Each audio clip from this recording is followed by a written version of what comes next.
Comment se pardonner et surmonter le passé? Un premier point, acceptation et responsabilité. Vous vous appropriez à la fois pour vous tromper et pour guérir.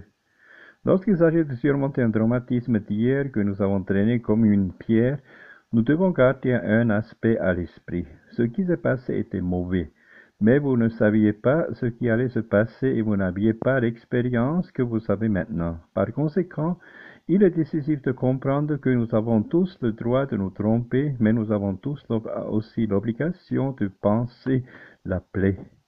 Arrêtez d'avoir honte de cette erreur ou de cet échec, ne nourrissez plus le dégoût de soi et la critique. Au lieu de cela, essayez de comprendre ce qui s'est passé en le plaçant dans son cadre de référence correspondant.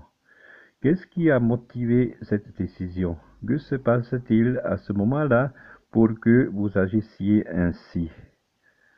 Tout a une explication et comprendre cela nous permettra de le voir sous un autre angle, plus logique et moins émotionnel. N'oubliez pas que la compréhension de soi facilite le pardon de soi.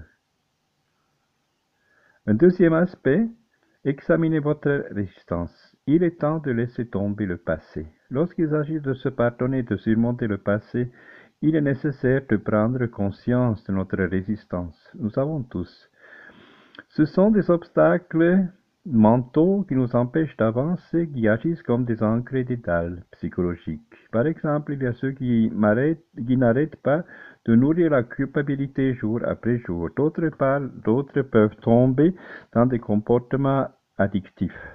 Faire un inventaire de ces pensées, émotions et comportements qui nous empêchent de tourner la page est également une priorité.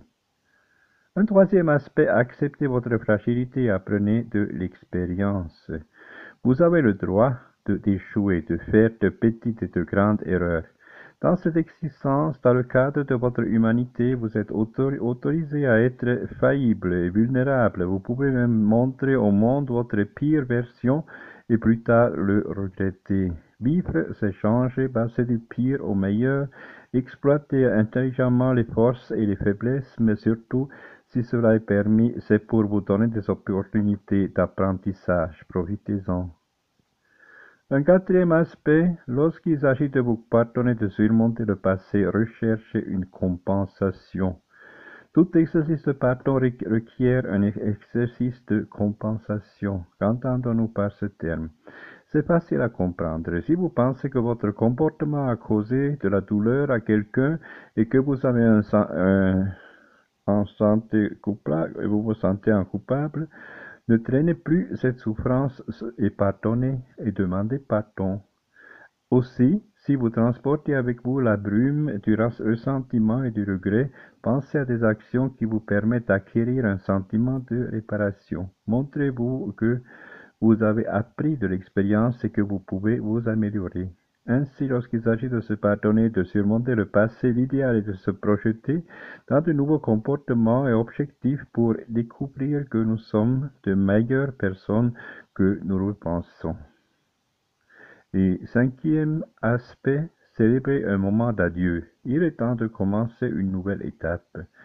Il existe des rituels thérapeutiques très intéressants qui facilitent le pardon de soi et le début d'une nouvelle étape. Un exemple de ceci est de dire des phrases comme « Je me pardonne et me donne une nouvelle opportunité d'être heureux à haute voix ».